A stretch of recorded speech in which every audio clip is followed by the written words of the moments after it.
Hi friends, मैं Sushil Kumar net education के इस चैनल पे पुनः आपका स्वागत करता हूं। आज मैं यूजीसी नेट के पेपर 2 एजुकेशन के यूनिट 5 को लेकर पुनः आपके सामने उपस्थित हुआ हूं। यूनिट 5 से रिलेटेड जो भी प्रीवियस ईयर का क्वेश्चन है जो हमारे पास है आपके स्क्रीन पे सामने में, वो है आपका 2018 के जुलाई का क्वेश्चन है। इस क्वेश्चन के क्वेश्चन नंबर 66 में यूनिट 5 का जो क्वेश्चन है एवं और भी इसके अलावा और भी 10 क्वेश्चन हैं जो क्वेश्चन आपको यूनिट 5 से रिलेटेड है। तो इसे आप यहाँ देखिए और इसको सॉल्व करने की कोशिश करते हैं हम। और आप लोग इसको डिस्क्रिप्शन बॉक्स में भी जाके देख सकते हैं। साथ ही इससे डिस्क्रिप्शन बॉक्स में आपको पूर्व में पढ़ाए हुए वीडियो का लिंक भी है एवं पूर्व में जो भी वीडियो है उसके डिस्क्रिप्शन बॉक्स में भी सारे पीडीएफ है, आप वहाँ से इसको भी ले सकते हैं। और रेगुलर इसे देखते रहिए ताकि आपका कंटिन्यू जो प्रीवियस ईयर का क्वेश्चन है वो भी यूनिट वाइज सॉल्व हो सकता है। तो आइए चलते हैं हम क्वेश्चन नंबर 1 की ओर। क्वेश्चन नंबर 1 में हम चलते हैं, पाठ्यक्रम निर्माण प्रक्रिया का निम्न में से कौन सा एक अनिवार्य घटक है। यहाँ आप देख सकते हैं इसको। जब भी पाठ्यक्रम का निर्माण होता है तो पाठ्यक्रम के निर्माण में कौन सा एक अनिवार्य घटक है, क्योंकि यूनिट 5 में हम बेसिकली पाठचर्या या पाठ्यक्रम के बारे में पढ़ेंगे। पाठचर्या क्या है, पाठचर्या की क्या अभिकल्प है, क्या संकल्पना है, क्या सिद्धांत है, क्या अनुदेशात्मक प्रणाली होती है और क्या मॉडल है इसके। तो विशेष रूप से ये जो यूनिट है ये हमारे पाठचर्या और पाठ्यक्रम से रिलेटेड है।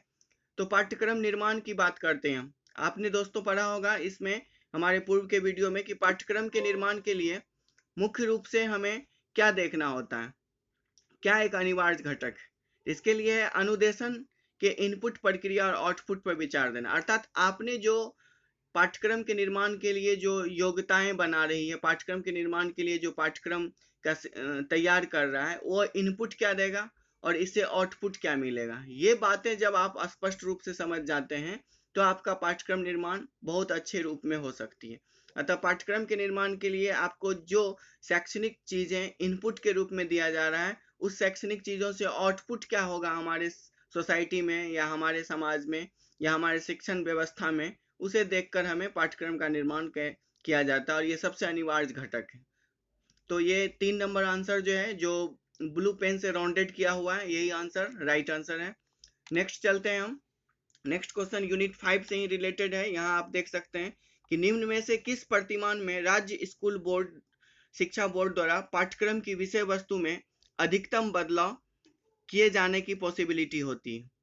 तो कहाँ पे किस किस प्रतिमान में, अर्थात किस प्रतिमान में राज्य स्कूल बोर्ड द्वारा पाठ्यक्रम की विषय वस्तु में बदलाव करने की पॉसिबिलिटी होती है, वह है प्रणाली विशेषण प्रतिमान।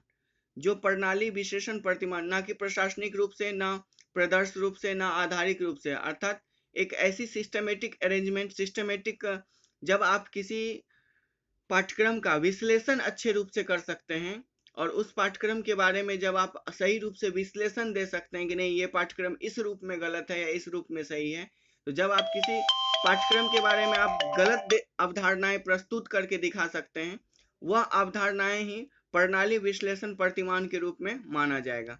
तो इस तरह से हम कह सकते हैं कि प्रणाली विश्लेषण प्रतिमान है जो मुख्य रूप से पाठ्यक्रम की विषय वस्तु और उसकी गुणवत्ताओं को स्पष्ट रूप से बताता है और जिसके बेस पे हम उसको हम समझने की कोशिश करते हैं। और इस तरह से कोई भी राज्य स्कूल बोर्ड जो है वो पाठ्यक्रम की विषय वस्तु को अत्यधिक बदलाव करके रोक सकता है या बदलाव करने की उसमें संभावनाएं होती है। नेक्स्ट क्वेश्चन की ओर हम चलते हैं। नेक्स्ट क्वेश्चन है, निम्न में से किस पाठ्यक्रम प्रतिमान में स्कूल शिक्षक को सबसे अधिक स्वायत्तता प्राप्त होती है। अर्थात जब पाठ्यक्रम के प्रतिमान होते हैं उसमें स्कूल के टीचर को किस स्वायत्तता की प्राप्ति होती है सबसे ज्यादा, किसकी, पाठ्यक्रम में किसकी स्वायत्तता होती है। क्या पाठ्यक्रम में उसकी प्रशासनिक स्वायत्तता होती है या उसके प्रतिदर्श प्रतिमान की स्वायत्तता होती है या प्रणाली विश्लेषण की स्वायत्तता होती है या आधारिक प्रतिमान की स्वायत्तता होती है। तो जाहिर सी बात है किसी भी पाठ्यक्रम को पढ़ाने में शिक्षक जो होते हैं वो खुद की स्वायत्तता के रूप में, खुद की इच्छा के रूप में उस पाठ्यक्रम को पढ़ा सकते हैं और ये उनका एक अधिकार होता है, अर्थात यह आधिकारिक प्रतिमान के रूप में होगा। तो इसका आंसर फोर्थ होगा जो आप देख रहे हैं 68 का स्क्रीन पे। फोर्थ जो राउंडेड है आंसर ब्लू पेन से, वही है आपका आधारित प्रतिमान। अर्थात स्कूल शिक्षक को सबसे अधिक स्वायत्तता जो होती है वो आधारित प्रतिमान के रूप में होती है। नेक्स्ट क्वेश्चन हम देखते हैं। नेक्स्ट क्वेश्चन है हमारे पास कि निम्नलिखित में से पाठ्यक्रम निर्माण के किस उपागम में रचनावादी अभिमुखीकरण स्पष्ट दिखाई देगा। जो रचनावादी है, जो कंस्ट्रक्शन की स्रोत है, वो स्पष्ट रूप से दिखाई देगा। वो कब दिखाई देगा? तो जब पाठ्यक्रम में इनपुट प्रक्रिया पर बल दिया जाएगा। इससे पूर्व भी हमने प्रश्न में देखा कि इनपुट और आउटपुट को बहुत ज्यादा महत्व दिया जा रहा है। तो अधिगम कार्यों के कार्य विश्लेषण तो पाठ्यक्रम निर्माण के बाद दिखेंगे। दूसरा ऑप्शन है पाठ्यक्रम निर्माण का मूल्यांकन, ये तो पाठ्यक्रम निर्माण के बाद देखी जाएगी। तीसरा है पाठ्यक्रम विकल्प के साधन के रूप में अवधारणा मानचित्रण करना, ये तो पाठ्यक्रम में सहायता के रूप में होगा। परंतु पाठ्यक्रम में जो इनपुट प्रक्रियाएं हैं उस पर विशेष बल दिया जाएगा। तो वह एक अच्छे अप्रोच अर्थात उपागम में एक स्पष्ट रूप से दिखाई देगा। तो जो हमारा इनपुट प्रोसेस होगा वो अच्छे अप्रोच को कंस्ट्रक्ट कर सकती है। तो इनपुट प्रोसेस जो है अच्छे अप्रोच को कंस्ट्रक्ट करेगी, इसलिए हमारा आंसर जो है 4 होगा इसमें। नेक्स्ट हम चलते हैं यूनिट 5 से जो रिलेटेड और भी क्वेश्चन है उसे हम देखने की कोशिश करते हैं। इस तरह से लगभग 10 क्वेश्चन प्रत्येक यूनिट से पूछा जा रहा है। तो बहुत सारे प्रश्नों को अध्ययन करने से यह स्पष्ट हो रहा है कि पांचवा, जैसे यहाँ आप देख सकते हैं क्वेश्चन नंबर 5 को कि निम्नलिखित में से किस निर्णय से प्रतिदर्श त्रुटि में कमी आएगी। तो प्रतिदर्श की जो त्रुटि है उसमें कमी जो आएगी वो है व्यक्तियों के सजातीय समूह। जब व्यक्ति के सजातीय समूह में त्रुटि आएगी, त्रुटि में कमी आएगी, व्यक्तियों के सजातीय समूह की त्रुटि में कमी आएगी, तो यह निर्णय जो होगा प्रतिदर्श त्रुटि में कमी को लाएगा। जब तक प्रतिदर्श त्रुटियों में व्यक्ति के सजातीय समूह में कमी नहीं आएगा तब तक प्रतिदर्श त्रुटि में कोई कमी नहीं देखने को मिल सकती है। नेक्स्ट और भी कोई 5 से रिलेटेड जो क्वेश्चन है उसको हम देखते हैं यूनिट 5 से। यहाँ आप देख सकते हैं कि परीक्षों उपरांत एक ऋणात्मक विषमताकार वाले वक्र के आधार पर परीक्षण की काठिन्य के बारे में सही अनुमान होगा। जब हम लोग एक प्रश्न को देखते हैं तो प्रश्न कितना कठिन है या सरल है, इसका जो अनुमान होता है या परीक्षा उपरांत एक ऋणात्मक विषमता काले वक्र के आधार पर कैसे होगा। तो जब भी आप एग्जाम दे के निकलते हैं बाहर तो आप क्या कहते हैं, जब आपसे अच्छा नहीं बनता है या आप अच्छे रूप से नहीं हल कर पाते हैं तो आप क्या कहते हैं कि नहीं प्रश्न जो था ना वो कठिन था, हमसे नहीं हो रहा है या किसी और से भी नहीं हो रहा है, बहुत ही डिफिकल्ट था या आउट ऑफ सिलेबस था इत्यादि, इस तरह की बात करते हैं। ये एक प्रकार का निगेटिव थॉट है। तो यही ऋणात्मक विषमताकार वाले वक्र के आधार पर परीक्षण के कठिन के बारे में सही अनुमान क्या लगाएगा कोई, नहीं परीक्षण कठिन था, अच्छा परीक्षण नहीं था, गलत क्वेश्चन सजेस्ट करके डाल दिया गया था।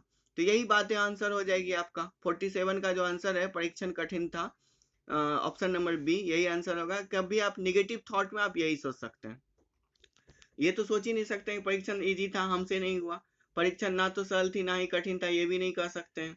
और परीक्षण के कठिन के बारे में कोई कथन नहीं दिया है तो ये भी आपसे नहीं होगा। कहीं ना कहीं आपसे नहीं होगा तो आप निगेटिव थॉट को लेके ही सामने आइएगा कि नहीं क्वेश्चन गलत था या क्वेश्चन आउट ऑफ सिलेबस था या प्रश्न पूछने का तरीका बिल्कुल गलत था। नेक्स्ट क्वेश्चन की ओर हम चलते हैं। नेक्स्ट क्वेश्चन है हमारे यूनिट 5 से कि प्रतिदर्श के जिस विधि में जनसंख्या के सभी वर्गों का आनुपातिक प्रतिनिधित्व सुनिश्चित किया जाता है उसे उसे तकनीकी रूप से क्या कहते हैं।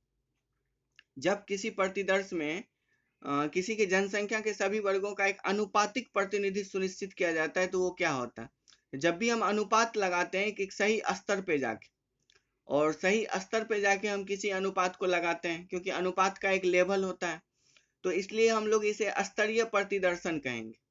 जब भी अनुपात को किसी जनसंख्या वर्ग और समूह के आधार पर लगाएंगे तो कहीं ना कोई लेवल होगा, तो इसलिए इसको एक स्तरीय प्रतिदर्शन कहा जाएगा। तो आंसर नंबर 4 होगा इसका।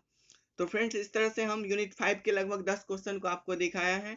ये सारे प्रश्न कहीं ना कहीं बहुत ही इंपॉर्टेंट है और विशेष रूप से आपको यूनिट 5 से रिलेटेड और भी जो भी बिंदु है उसको आप समझने में ये बहुत ही आसानी होगा। और यूनिट 5 में विशेष रूप से देखा जाए तो आपको पाठचर्या की संकल्पना, सिद्धांत, पाठचर्या के अभिकल्प, मॉडल और मॉडल नमूना, उसके प्रोसेस अर्थात पाठचर्या निर्माण के मॉडल, ये सारे इंपॉर्टेंट पॉइंट हैं। और यूनिट 5 में प्रश्नोत्तरी के आधार पे, प्रेषण के आधार पे, प्रेक्षण के आधार पे, साक्षात्कार के आधार पे, समूह परिचर्चा के आधार पे और अन्य जांच प्रणाली के आधार पर किस किस आधार पर आखिर प्रेक्षण किया जाता है, ये सारे सिद्धांत ही बहुत ही इंपॉर्टेंट था। तो हम पीडीएफ में ये सारी चीज़ें भी दे रहे हैं जो पूर्व में हमने क्लास में वीडियो के रूप में पढ़ाया और उसमें है भी, तो वहाँ से भी आप इसे देख सकते हैं। और आप विशेष रूप से बहुत सारे सेट को देखिए और आप सेट बनाने की कोशिश कीजिए। अब सेट बनाइए, 1 महीने अगर आप कंटिन्यू सेट बनाते हैं, और क्योंकि आपका सिलेबस खत्म हो गया है, यूनिट वाइज आप क्वेश्चन भी पढ़ रहे हैं, अब अगर आप सेट बनाते हैं तो आपको जेआरएफ से कोई नहीं जेआरएफ निकालने से कोई नहीं रोक सकता है। कंटिन्यू आप बने रहिए। और अगर इस टोटल जुलाई में अगर आप सेट बना लेते हैं और पूरे वीडियो का रिवाइज करते हैं, टोटल पीडीएफ को पढ़ देते हैं बस, तो इसी बार आपका जेआरएफ होना निश्चित है। Thank you friends, thank you for watching. Next video के साथ हम पुनः उपस्थित होंगे, तब तक के लिए धन्यवाद।